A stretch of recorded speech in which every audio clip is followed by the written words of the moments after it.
menyelesaikan 5 tahun. Diisukan itu. Untuk apa? Untuk agar masyarakat ragu. Oleh sebab itu, pada kesempatan yang baik ini saya sampaikan bahwa Jokowi dan Basuki komit untuk memperbaiki DKI dalam 5 tahun. Komit untuk memperbaiki DKI. Komit untuk memperbaiki DKI dalam 5 tahun. Bapak maju tidak tahun depan, kira-kira begitu Pak pertanyaannya Pak. Sekarang ini saya mau fokus dulu bekerja, ngurusi masalah rusun, masalah monorail, masalah MRT, masyarakat yang banyak yang bertanya mengenai survei. Saya jawab, saya nggak mikir surpa nggak mikir, survei juga nggak mikir. Tanya lagi mengenai capres, saya juga nggak mikir, capres nggak mikir. Sekarang ngurus birokrasi, ngurus masa kaki 5, ngurus masa survei mau berapa nggak pernah mikir dan nggak akan saya pikir. Saya sekarang ini dalam proses mengatasi masalah-masalah yang saya hadapi dan saya juga ingin tetap fokus bekerja, mengurus mengatasi banjir, di mana membuat resapan, nanti sebentar lagi mulai ngeruk semua sungai yang ada di Jakarta. Jokowi mengaku tak peduli terhadap hasil survei. Bagi Jokowi, hal terpenting sekarang adalah menangani urusan warga Jakarta seperti banjir dan kemacetan. Jokowi pun menolak jika dicalonkan dan diganggu urusan apapun selain permasalahan. Saya tidak pernah mikir survei, sama sekali nggak pernah mikir. Jadi saat ini ya sekali lagi harus saya sampaikan, saya ingin tetap konsentrasi ngurusin rusun, ngurusin macet, ngurusin banjir, ngurusin ngeruk kali, ngurusin kampung deret, ngurusin gitu-gitu aja lah. Saya nggak mau diganggu, dipengaruhi, direcokin dengan hal yang enggak. Survei juga enggak. Saya sudah sampaikan bolak-balik kan, saya itu nggak mikir, saya itu fokus sekarang ini bekerja untuk Jakarta. Saya sudah pusing, meloncat sana, meloncat sini, itu nggak mikir.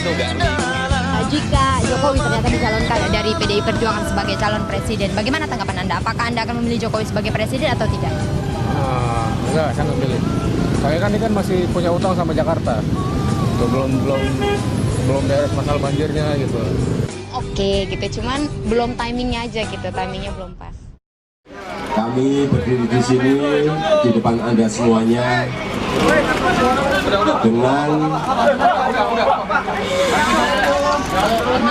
dengan segala kepasrahan dan kerendahan hati, sekaligus takjub dan bersyukur betapa besar rahmat Tuhan Allah SWT. Sejak awal saat saya ditugaskan maju dalam Pilkada DKI Jakarta, sesungguhnya kami sudah menetapkan hati bahwa pemilihan untuk menjadi gubernur, wakil gubernur di DKI ini bukanlah sebuah kontestasi menang atau kalah antara Jokowi, Basuki, dan Bokinara. Siapapun yang menjadi pemenang menjadi tidak penting, karena yang terpenting rakyat Jakarta juga yang harus menang dan yang harus dimenangkan.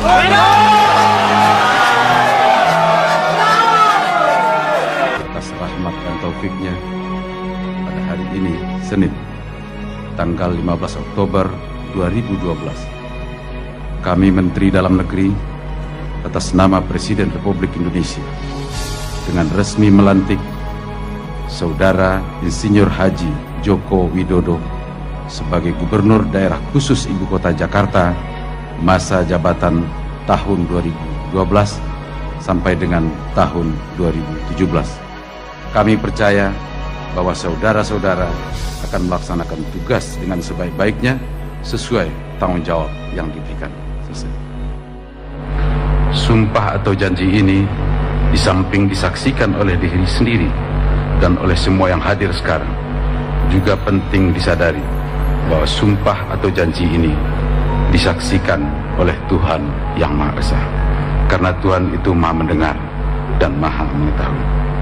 Sumpah atau janji ini adalah janji terhadap Tuhan Yang Maha Esa dan manusia yang harus ditepati dengan segala keikhlasan dan kejujuran. Demi Allah saya bersumpah. Demi Allah saya bersumpah. Untuk yang beragama Kristen Protestan, saya berjanji. Saya berjanji. Untuk seluruhnya, akan memenuhi kewajiban saya. Akan memenuhi kewajiban saya. Sebagai Gubernur Daerah Khusus Ibu Kota Jakarta. Sebagai Gubernur Daerah Khusus Ibu Kota Jakarta. Sebagai Wakil Gubernur Daerah Khusus Ibu Kota Jakarta. Sebagai Wakil Gubernur Daerah Khusus Ibu Kota Jakarta. Dengan sebaik-baiknya. Dengan sebaik-baiknya. Dan seadil-adilnya. Dan seadil-adilnya. Memegang teguh Undang-Undang Dasar. Memegang teguh Undang-Undang Dasar Negara Republik Indonesia. Negara Republik Indonesia. Tahun 1945. Tahun 1945. Rasulullah pernah kasih referensi siapa saja yang termasuk golongan orang-orang munafik. Apa kata beliau? Satu hadis dari baginda Rasul, ayatul munafiki thalasun. Ada 3 tanda orang-orang yang munafik. Semoga 3 ini enggak ada pada diri kita. Apa yang pertama? Idza hadatsa kadzaba. Ketika dia berbicara, dia akan berbohong. Ketika lidahnya berucap, maka yang terlahir hanyalah dusta. Dia lakukan dengan perkataannya satu hal yang dusta, satu hal yang bohong, satu hal yang menipu kepada publik. Yang kedua, wa idza wa'ada akhlafa. Ketika mereka berjanji, mereka khianat, mengingkari. Ya Allah, berapa banyak janji-janji yang kita berikan kepada keluarga, kita berikan kepada Allah. Kita janjikan, ya Allah, kalau nanti saya menjadi orang kaya, saya akan sujud di masjid, saya akan bantu fakir miskin, saya akan berikan orang-orang yang tidak mampu. Tapi nyatanya pemirsa, ketika kita kaya, kita lupa daratan. Ketika kita sejahtera, kita bahkan lupa dengan sekeliling kita, kiri dan kanan. Berapa banyak janji ini yang kita ingkar? Pertanyaan untuk kita, berapa banyak dosa ini dari janji yang teringkari, yang harus kita tebus nanti di hadapan Allah Subhanahu wa Ta'ala, karena kita tergolong dalam orang-orang yang munafik. Orang yang munafik berjanji tapi tidak ditepati. Jangankan Allah membencinya, manusia siapapun kita tidak ada suka dengan orang yang selalu mengingkari janji.